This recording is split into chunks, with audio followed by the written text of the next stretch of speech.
Hello student, आज का topic अपना ब्लैक डिवाइसेस है। ब्लैक डिवाइसेस वे डिवाइसेस होते हैं जिसके द्वारा डेटा बहुत अधिक मात्रा में स्टोरेज डिवाइसेस या एसडी से ट्रांसफ़र किया जाता है, जैसे फ्लॉपी डिस्क, हार्ड डिस्क। वहीं दूसरी ओर कैरेक्टर डिवाइस के द्वारा एक समय में 1 बाइट डेटा को ट्रांसफ़र किया जाता है। उदाहरण के लिए printer, keyboard, serial port etcetera. Block devices के द्वारा डेटा को अधिक मात्रा में ट्रांसफ़र किया जाता है और इससे डेटा ब्लॉक्स में ट्रांसफ़र होते हैं। डिवाइसेस की बाइट की संख्या पर निर्भर करते हुए डेटा का रैंडम एक्सेस संभव होता है, परंतु यह डिस्क के साथ कार्य किया जा सकता है, परंतु टेप के साथ कार्य नहीं किया जा सकता। ब्लॉक डिवाइस के लिए उपलब्ध डिवाइसेस ड्राइवर के द्वारा अधिक डेटा को ट्रांसफ़र करने के लिए सॉफ्टवेयर इंटरफेस का यूज़ किया जाता है। इन्हें एक्सेस करने के लिए प्रत्येक ब्लॉक डिवाइस में फाइल इंस्टॉलेशन टेबल को यूज रूट डायरेक्टरी का उपयोग करना होता है। इन डिवाइसेस के द्वारा डेटा को फाइल्स या हायरार्किकल फाइल स्ट्रक्चर में स्टोर किया जाता है। डॉस के द्वारा दो प्रोसेस का उपयोग इन ब्लॉक डिवाइसेस में डेटा को स्टोर करने के लिए किया जाता है। पहला है FC first, FCB, file control block. File control block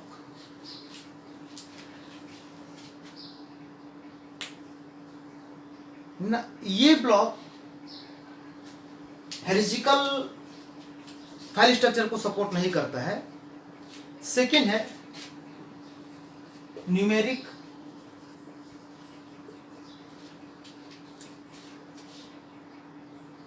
handle function.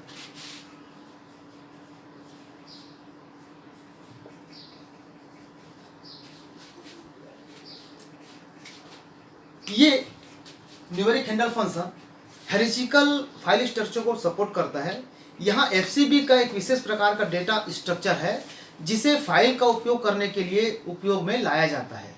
Handle function के द्वारा यूनिक्स फाइल स्ट्रक्चर प्राप्त होता है और ऐसा माना जाता है कि एफसीबी के द्वारा किए जाने वाले सभी कार्य हैंडल फंक्शन के द्वारा किए जा सकते हैं।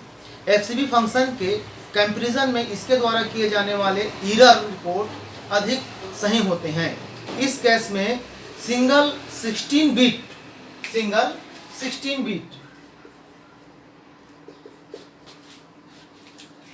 नंबर को हैंडल कहा जाता है और यह नंबर डॉस के द्वारा फाइल को ओपन करने के लिए दिया जाता है। फाइल में किए जाने वाले रीड राइट ऑपरेशन को करने के लिए हैंडल्स की आवश्यकता होती है। जैसे ही फाइल को क्लोज किया जाता है यह हैंडल रिटर्न हो जाता है। अगला देखते हैं कैरेक्टर डिवाइसेस।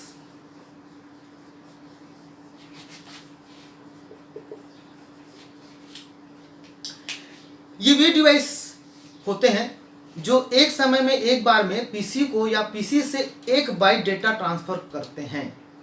इसके द्वारा भी पीसी के साथ कार्य करने के लिए सॉफ्टवेयर डिवाइसेस या ड्राइवर की आवश्यकता होती है, परंतु कैरेक्टर डिवाइस के द्वारा केवल एक हार्डवेयर यूनिट के साथ कार्य किया जा सकता है। यह 2 मोड में वर्क करता है।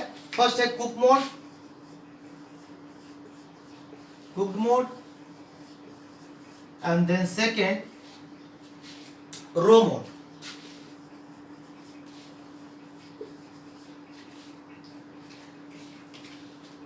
कुक मोड, इस मोड में डॉस के द्वारा आउटपुट देते समय यह चेक किया जाता है कि कीबोर्ड की सहायता से यूजर के द्वारा किसी प्रकार का ब्लैंक बैक करने के लिए कंट्रोल सी कैरेक्टर को प्रेस किया गया है या नहीं। यदि प्रेस किया गया है तो वह डॉस के द्वारा कंट्रोल सी हैंडलिंग रूटीन में ट्रांसफर कर दिया जाता है। इनपुट करने के दौरान भी डॉस के प्रत्येक बाइट की इंटरनल बफर को रखा जाता है। साथ ही कंट्रोल सी और कैरी एज रिटर्न को चेक करता जाता है। यदि इनपुट कंसोल डिवाइस से हो रहा हो तो उसे स्क्रीन पर शो किया जाता है।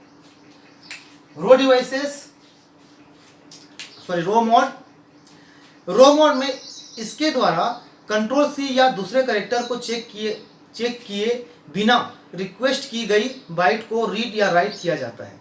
कैरेक्टर डिवाइस को रो मोड में कार्य करने के दौरान संबंधित डिवाइस ड्राइव के द्वारा तब तक कंट्रोल को कॉलिंग प्रोग्राम में रिटर्न नहीं किया जाता है जब तक कि सभी बाइट रीड या राइट न कर लिया जाए। कैरेक्टर डिवाइस को फाइल के समान हैंडल किया जाता है और इसके लिए एफसीबी या हैंडल टाइप फंक्शन को कॉल किया जाता है। स्टैंडर्ड डिवाइस के लिए डॉस के द्वारा निम्नलिखित प्रीडिफाइंड हैंडल्स दिए गए हैं, जैसे 0 for standard input device, standard input device, 1 for standard output device,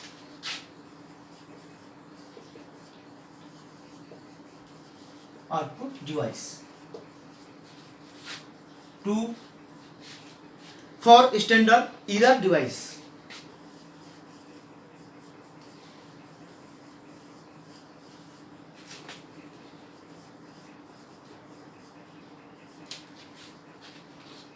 3 for standard auxiliary device,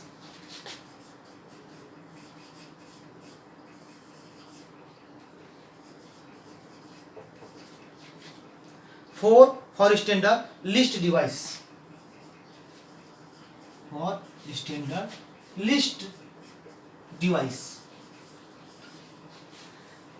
इस तरीके से नंबर के हिसाब से आपके स्टैंडर्ड डिवाइसेस को रो मोड में कार्य करने के लिए किया जाता है। अब इसके बाद देखते हैं फाइल स्ट्रक्चर ऑफ डॉस।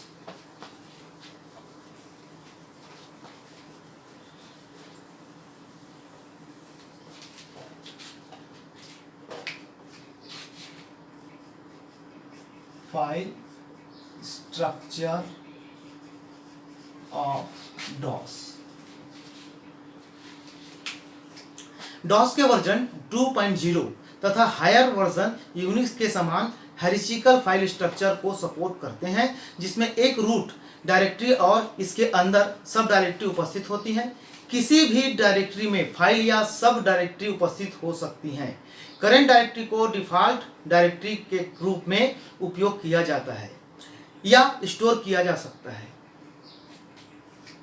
सब डायरेक्टरी में सीधे क्रिएट या स्टोर किया जा सकता है। सब डायरेक्टरी में फाइल्स को स्टोर करने के लिए यह आवश्यक होता है कि पहले सब डायरेक्टरी को क्रिएट किया जाए। इसी प्रकार सब डायरेक्टरी को डिलीट करने के लिए भी यह आवश्यकता होती है।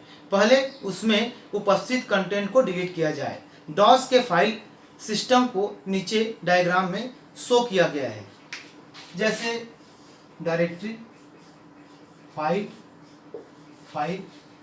फाइल के नीचे सब डायरेक्टरी। यहां पर डायरेक्टरी और रेक्टेंगल फाइल को शो करता है। डॉस फाइल सिस्टम डिस्क के सबसे ऊपर की डायरेक्टरी संख्या या रूट डायरेक्टरी कहलाती है। इस डायरेक्टरी से किसी डिस्क या फाइल की सभी डिस्क्रिप्शन तथा फाइल्स जुड़ी रहती हैं। रूट डायरेक्टरी से किसी दूसरी डायरेक्टरी की किसी की फाइल तक पहुंचने के लिए हमें जिस डायरेक्टरी से होकर जाना पड़ता है, उनमें नामों की लिस्ट को उस डायरेक्टरी का पाथ कहा जाता है। पाथ में उन डायरेक्टरीज के नामों को ब्लैक स्लैश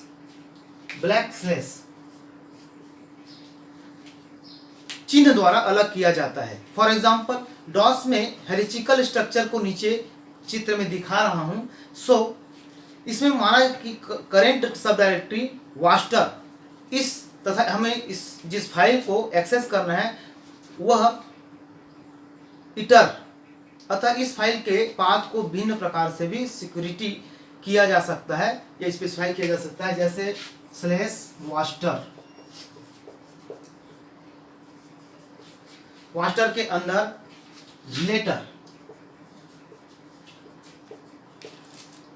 लेटर के अंदर अगर कोई फाइल है तो फाइल के अंदर कोई और फाइल है एस। इस तरीके से हम यहाँ पर पाथ को बता सकते हैं। हम किसी समय जिस डायरेक्टरी में वर्क करते रहते हैं उस डायरेक्टरी को करेंट डायरेक्टरी कहा जाता है। डास का वर्जन 1.0 हेरिचिकल फाइल स्ट्रक्चर को सपोर्ट नहीं करता है तथा यह एक रूट डायरेक्टरी का ही यूज करता है। इसमें file access FCB type function call के द्वारा किया जाता है, जबकि हायर डॉस वर्जन FCB और हैंडल टाइप्स कॉल दोनों का यूज फाइल डिवाइस एक्सेस करने के लिए होते हैं। रूट डायरेक्टरी को समझाने के लिए आप यहाँ पर पाथ देख रहे हैं, तो यहाँ मास्टर के नीचे लेटर के अंदर फाइल्स के अंदर एस। वैसे यहाँ पर कोई दूसरा चीज बना सकते हैं, उसके अंदर कोई डायरेक्टरी, सब डायरेक्टरी, फाइल्स ये सब रखी जा सकती है। द डॉस इंटरप्ट, अब आगे देखेंगे DOS interrupt.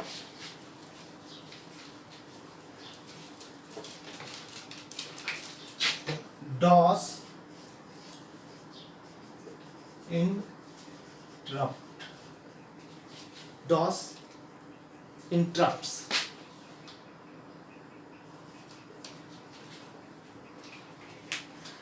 int 20h 2eh interrupt 20h to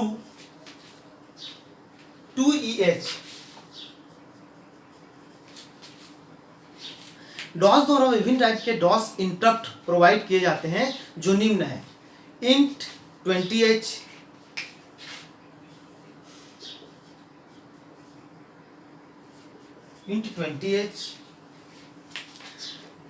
terminate program call with CS segment address of the FCB return noting।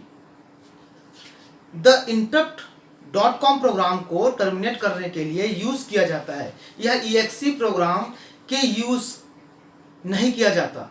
यह इंटरप्ट चाइल्ड प्रोग्राम को टर्मिनेट करने के लिए किया जाता है। वैसी second interrupt 22h 25h 24h 22h 23h 24h।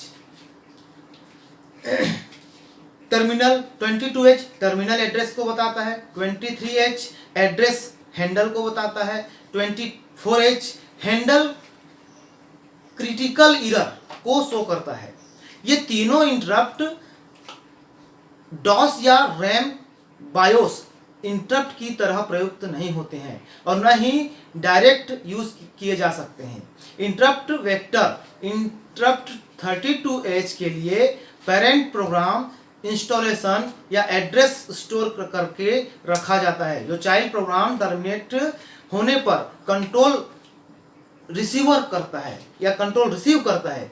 int 25h के लिए इंटरप्ट वेक्टर पेरेंट प्रोग्राम के कंट्रोल से हैंडल रूटीन का एड्रेस स्टोर करके रखता है। यह रूटीन कंट्रोल तब तक रिसीव करता है जब तक कीबोर्ड मोड या कुक मोड में कैरेक्टर डिवाइस के साथ इनपुट आउटपुट ऑपरेशन के समय कंट्रोल C इनपुट कर लिया जाता है। इंटर 25H इसके द्वारा एब्सोल्यूट डिस्क रीड ऑपरेशन किया जाता है। यह इंटरप्ट इंस्ट्रक्शन सीपीयू के सेगमेंट रजिस्टर को अप्रभावित रखता है, लेकिन अन्य सभी रजिस्टर को चेंज कर सकता है। इसलिए इस इंटरप्ट को कॉल करने के पहले यूजर को आवश्यक सावधानी रखनी जाती है। जैसे interrupt 26H interrupt 26H absolute disk write operation के लिए यूज किया जाता है। इंटरप्ट 27H टर्मिनेट करते हुए रेसिडेंट में उपस्थित रहता है। Interrupt 28H to 2FH reserve रहता है। इंटरप्ट 2FH यह केवल डॉस में उपलब्ध होता है और इसके द्वारा प्रिंटिंग के लिए प्रिंट एक्सप्लोरर में फाइल को सबमिट किया जाता है। ये कंप्यूटर हार्डवेयर का पूरा टॉपिक 4-5-6 वीडियो में मैंने आपको समझा दिया है और इसको देखते हुए आप कंप्यूटर हार्डवेयर को समझ सकते हैं। थैंक यू, धन्यवाद।